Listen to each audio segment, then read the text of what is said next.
Selamat datang kembali di channel YouTube saya, Adams Channel. Kali ini saya akan memberikan tips dan trik kembali, yaitu bagaimana sih caranya untuk mengubah fastcash di aplikasi mobile JKN. Oke, para pemirsa, ikuti dan simak terus video saya ini sampai habis. Oke, para pemirsa, di video kali ini saya akan memberikan tips dan trik kembali, yaitu bagaimana sih cara untuk merubah fastcash di aplikasi JKN Mobile. Oke, langsung saja.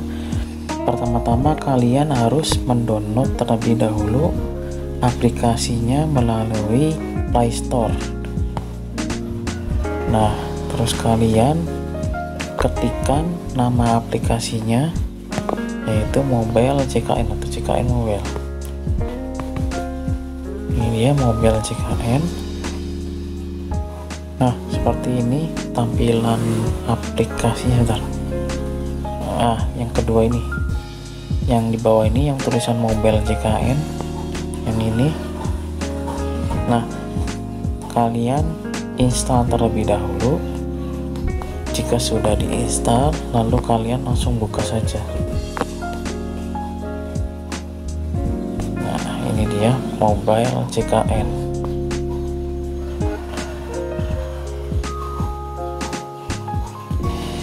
Nah, di tampilan aplikasi Mobile JKN ini terdapat berbagai macam fitur, di mana ada home, berita, ya, berita tentang seputar BPJS, lalu ada tampilan kartunya, barangkali kalian lupa.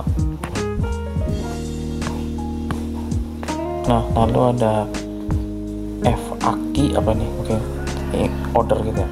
Lalu ada tampilan profil juga tuh.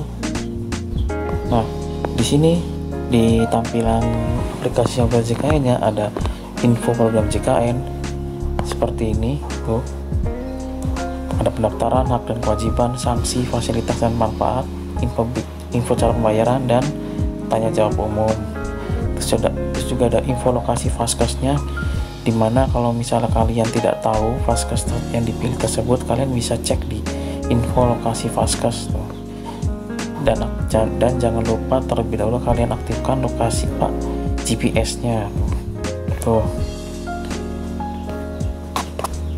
Lalu ada info riwayat pelayanan, dimana setelah kalian melakukan pemeriksaan, misalnya kalian berobat nih ke puskesmas mana aja lah. Nah, setelah selesai pemeriksaan itu pasti di info riwayat pelayanannya akan selalu tampil seperti ini tuh. Ini data-data saya waktu saya berobat di puskesmas Kejaksan tuh. Kontrol. Nah, terus ada apa nih, rehab cicilan. Ini mungkin modelnya kayak program rencana pembayaran bertahap gitu. Terus ada penambahan peserta juga. Penambahan peserta, penambahan keluarga, tinggal diklik saya setuju lalu selanjutnya. Nah, di sini kalian bisa menambahkan anggota keluarga Anda. Lalu ada info peserta. Info peserta itu seperti ada kepala keluarga, anak dan istri. Lalu ada pendaftaran pelayanan antrian. Ada fastcash tingkat pertama dan fastcash rujukan tingkat lanjutan, kayak pembayaran gitu ya. Terus ada konsultasi dokter. Nah, di sini kan ada tulisan Anda belum melakukan screening, di mana saya belum masukkan data-data kesehatan saya di aplikasi Mobile JKN ini. Jadi harus melakukan screening dulu untuk masuk. Kita next saja sebentar. Lalu di sini ada perubahan data peserta. Nah, seperti ini tampilannya. Sebentar, saya cek lagi. Terus ada pengaduan layanan JKN, di mana kalian bisa membuat pengaduan di sini tentang pelayanan atau mungkin aplikasi Mobile JKN-nya. Terus, nah, di sini ada info ketersediaan tempat tidur, di mana sebelum kalian misalnya mau dirujuk atau dirawat inap di sebuah rumah sakit, kalian bisa mengecek ketersediaan tempat tidurnya apakah penuh atau tidak. Misalnya kita pilih rumah sakit Gunung Jati. Nah, di sini kan ada tulisan rumah sakit belum mengupdate data ketersediaan tempat tidur selama 24 jam terakhir. berarti belum diupdate nih sama petugasnya. Kita coba cek rumah sakit yang lain, misalnya Pertamina coba. Nah di sini di rumah sakit Pertamina, nggak tahu sih ini sudah terupdate apa belum, tapi kita bisa mengetahui kalau total kamar di VVIP ada 2, tersedia cuma 1. Terus kayak kamar VIP ada 7, VIP 7 bukan, total kamarnya ada 12. Oh ternyata ini ketersediaannya 7. Terus kelas 1 tersedianya 14, kelas 2 tersedianya 9, kelas 3 tersedianya cuma 4 dari 20 kamar. Ya terus seperti itu. Nah kalian nanti bisa ngecek nih di sini. Jadi sebelum kalian mau ke rumah sakit mana, kalian cek dulu aja dari aplikasi mobil JKN. Nah kita bisa ngecek rumah sakit mana nih yang misalnya ketersediaannya adalah, jadi nggak penuh gitu tuh. Mau lihat kelas 3, kelas 2 di situ ada semua. Lalu di sini ada menu lainnya seperti info jadwal tindakan operasi, info iuran pendaftaran auto debit, info riwayat dan screening riwayat kesehatan, info virtual akun. Oke. Di sini yang mau saya bahas adalah gimana sih cara merubah Fastcash. Maksudnya cara merubah Fastcash itu misalnya saya kan Fastcashnya di Puskesmas Kejaksan. Nah, saya ingin berubah nih jadi di klinik atau misalnya di puskesmas yang lainnya lagi, bisa itu seperti itu. Nah, kalian tinggal pilih perubahan data peserta ini. Di sini kalian bisa masuk ke paling bawah, pilih paling bawah. Ini kan ada nama, ada nick, terus pesertanya bekerja sebagai apa, pegawai swasta, PNS atau TNI Polri, nomor handphone, email. Di sini ada alamat surat. Lalu di sini ada fasilitas kesehatan tingkat 1 Kejaksan. Di sini kelasnya saya kelas 2 ya. Akan ada kelas 3, kelas 1. Nah, di sini saya ingin merubah nih Vaskes kesehatannya.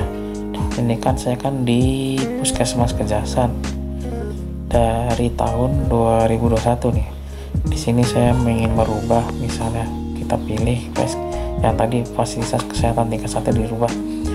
Nah, di sini ada pilihan nih, ada perubahan satu keluarga atau bagaimana. Di sini kan perubahan fasilitas kesehatan dapat dilakukan minimal 3 bulan sekali. Nah, jadi kalau misalnya saya ingin merubah aja puskes yang tadi Puskesmas Kejaksan jadi klinik lah. Nah, kalau misalnya udah rubah terus udah di ACC nih, misalnya pengen tak rubah lagi ya, ada sebulanan itu belum bisa.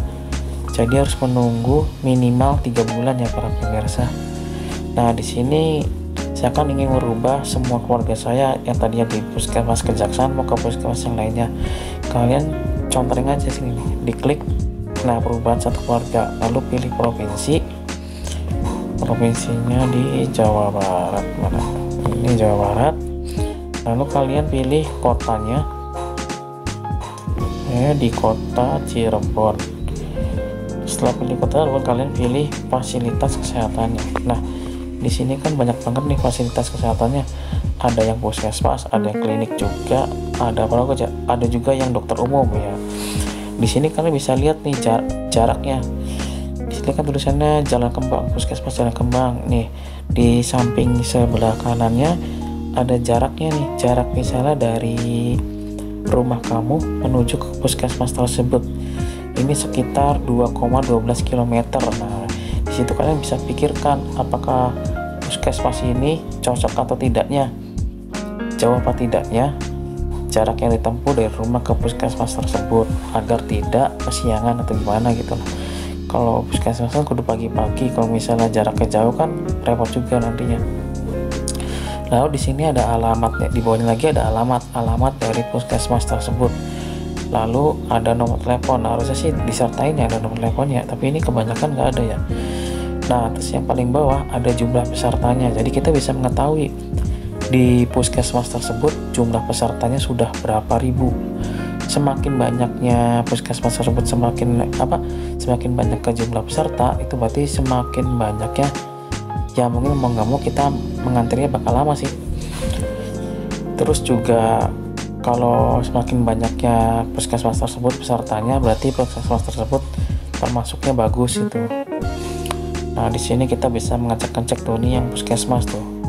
ada 9 ribuan pesertanya. Di sini juga ada nih klinik pertama nih di Ditpol Air Polda Jabar, ada 525. Nah kalau mau yang enak sih yang ini nih, sedikit nih pesertanya, cuma sedikit, jadi nggak menunggu lama buat diperiksanya. Ini ada puskesmas Kejaksaan, paling banyak nih kayaknya nih, 14.495 tuh. Bisa jadi ini puskesmas terbaik nih yang ada di kota Cirebon. Terus puskesmas Gunung Sari ini, wah ini terbanyak kedua nih, ada 10.469 nih. Terus ada lagi nih klinik Medika Cirebon tuh. Di sini juga ada dokter umum ya, Fahri Omran, ada 4.311. Ini ada klinik pertama lagi di Jalan Diponegoro di Polres Cirebon Kota, ada 2.000-an. Di sini juga ada klinik Cakrabuana, Jalan Terusama Muda. Nah, kalian tinggal pilih aja ya. Sekarang pilihannya udah banyak banget ya para pemirsa.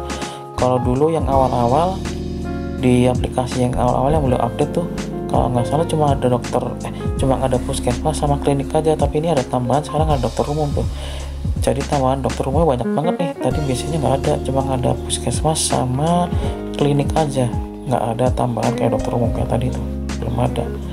Nah nanti kalau misalnya udah dipilih, misal udah pilih nih apa ya, Kembang, aku tuh mau ke puskesmas Jalan Kembang, misal lo sudah pilih. Nah kalau sudah pilih lo tinggal simpan. Ini kan udah dipilih semua nih, segala macam surat kata Cirebon, terus fasilitas kesehatannya dipilih sama pilih yang ini. Nah setelah itu kalian tinggal simpan saja. Nah jadi seperti itu para pemirsa untuk merubah paskesnya. Dimana untuk merubah paskes pertama yang tadinya di puskesmas mana pindah ke klinik, atau misalnya pilih ke dokter umum. Nah jadi seperti itu caranya para pemirsa, cukup mudah dan gampang kan. Oke para pemirsa, sekian dulu ya tips dan trik kali ini. Semoga video yang saya berikan ini berguna dan bermanfaat untuk semua orang. Jangan lupa ya para pemirsa untuk like, share, dan subscribe channel YouTube saya, Adams Channel. Sampai berjumpa lagi di tips dan trik berikutnya. Assalamualaikum warahmatullahi wabarakatuh.